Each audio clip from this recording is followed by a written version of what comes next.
Sports. It's in the game. Settled in for a great draft champions contest.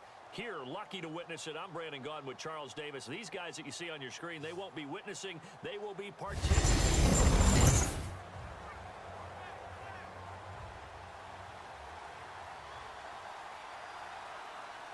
And on the outside, they're playing press coverage. Carr now to throw. Flush to his right. And oh, right away, he lost the football. On plays like this where the ball comes from, this is the quarterback. The ball gets away from him. Everyone else is trying to execute what they're supposed to do on offense. Come up with the ball. And they'll look to avoid an early 3 and out here on 3rd and 4. From the gun, it's Carr. Rolling to his right. Wide open receiver complete. There will always be a place for methodically marching the ball downfield. But when you can pick it up in big chunks and strike like that, have explosive plays, that's often the difference in winning and losing. Touchdown! They go play action here on 1st down. Oh, he's going to air it out right away. He could. On 2nd down, McNair. The catch made by DeAndre Hopkins. Right there, he knew right away where the blitz was coming from, where his primary guy was going to be, and he ended up going to a secondary target. Scrimmage, knew where the pressure was going to come from, and said, I know how to beat that, and that's what he did. That's caught inside the 20. And all the way. On the highlights, and you'll see it all over the place, but what you won't see, the offensive line that bought the extra time. The 3. It's just so unusual to see a loss of yardage on a quarterback sneak play. Give a lot of credit to the defensive front. They weren't permitting anything. Yeah, from the naked eye, they only needed 2 or 3 inches there. Yeah, and how do you go from needing 2 or 3 inches to losing yardage? And Green Bay getting ready to go as they take the field. Here's Carr to throw. And Reed air or to the ground. 1 receiver left, 3 to the right. Back near his goal line. Here's Carr. And when we talked about him, they did. Yeah, you know, they like his work ethic. You know, this guy's running every route well in the route tree and getting better at it all the time. Really celebrating not just getting home with 3 there, but realizing if that's the type of pressure he can get in the entire game, then his pass defense is going to be excellent. You're dropping 8. Where are you going to go with the football? And this time I don't know if I agree with that. I guess they don't care if I agree with that. But, boy, you have to be surprised by that, right? I definitely was surprised. And at that yardage gained, they can run that play on any down.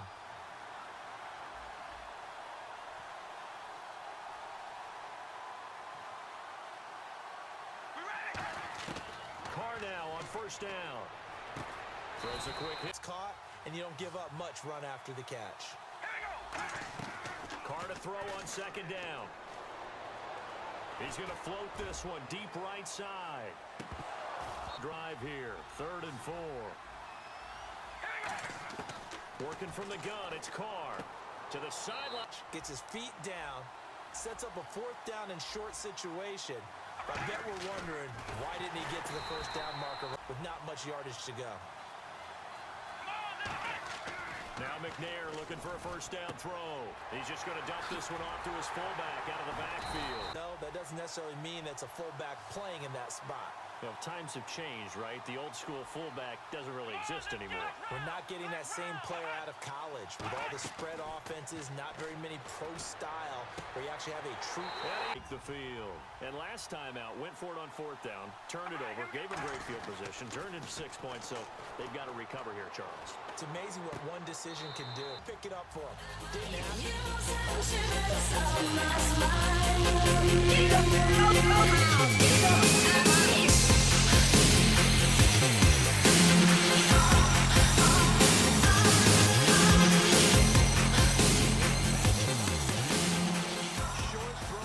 They take the field.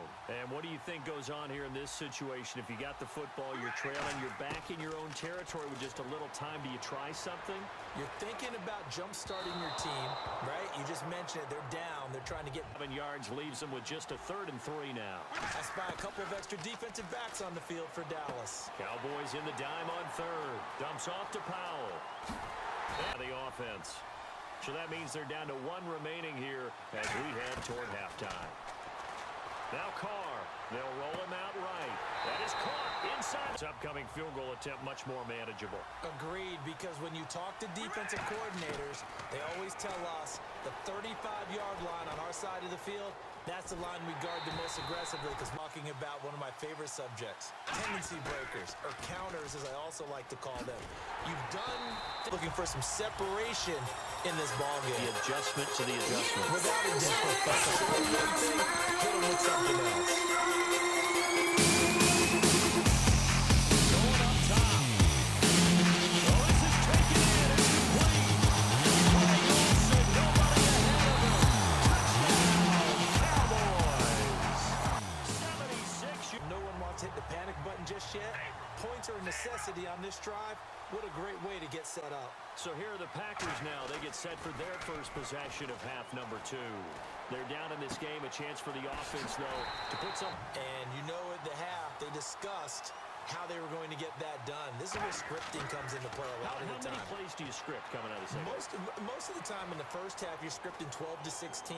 I think in the second half, you're really scripting more like 8 to 10. Quarterbacks all the time. Here's where it really pays off. Able to move, evade, and is accurate throwing on the... On their last drive that resulted in a touchdown, looked pretty good, so they'll be hoping to do that once more. And it takes me back to when we sat with the offensive coordinator and the head coach. They felt pretty good about their game plan and thought there were some holes in the defense. Oh, the lone setback.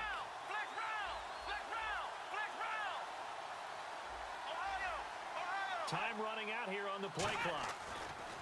On second down, McNair. And that is incomplete. Greg Olsen was the intended target. And that takes us from second to third down. One of the toughest things about playing defensive back is pattern reading, trying to figure out what they're doing. And on that one, they had the fly, just sending a guy downfield with the in route accompanying it, what people call a dagger route, trying to hit the guy underneath after the clear out.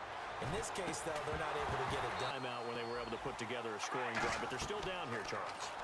Not the major concern, though, because of what you talk and what plays they want to put together. But they've got to keep it moving in the right direction because, as you did note, they are down on the scoreboard. It's caught right side. It turns. And he throwing his car on third down. Flushed out right.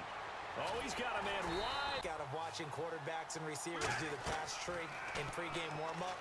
But I always remember that when we go to practices, we see that after rust, and that's why they're able to find him in this type of a situation. Back to the air on second down. It's Carr escaping the pressure right. Wide open receiver. Pressure on him, but he's able to flush out to his right to try and evade people.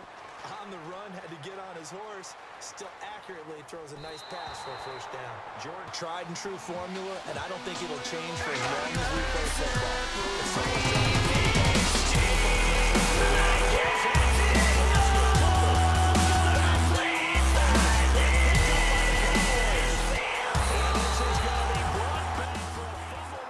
Touchdown by the Cowboys. The offense, they've had some sloppy moments. Sloppy there again on that one, and it could be the backbreaker. From a defensive perspective, if the offense is going to be sloppy, you've got to take... The intended receiver was Rashard Higgins, and it's third down. And the offense looking to pick up the first down after the second down incompletion. Home your skills. Throwing now is Carr. Flush to his Look, boy, right. you in the danger room. Across his body. Yeah, you in the